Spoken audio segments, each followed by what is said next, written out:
कादे जुमो फकीर कादे दस्तगीर।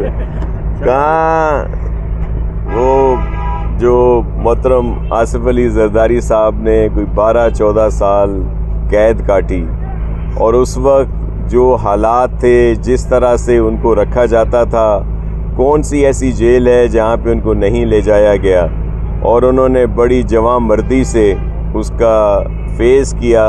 अब तो ये थोड़ी से अरसे की जेल है, फिर सोशल मीडिया और फिर उसकी वजह से बहुत ज़्यादा हाईलाइट किया जाता है।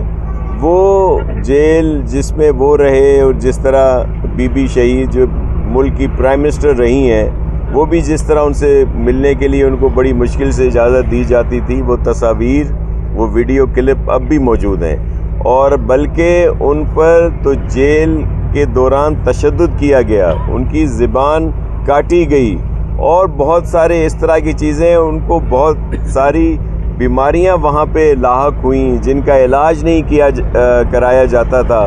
तो ये तो लंबी दास्तान है। अब ये एक छोटा सा स्पेल है।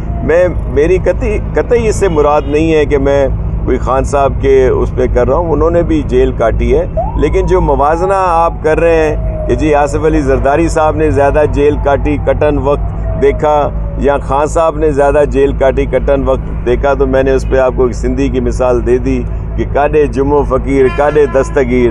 तो आसिफ अली जरदारी साहब से उनका मुवाजना ना करें, उन्होंने तो बड़ी जेल काटी और बग़ैर किसी उसके, और वो बेगुनाह भी साबित हुए। तो इस तरह के मुवाज़ने तो होने ही नहीं चाहिए।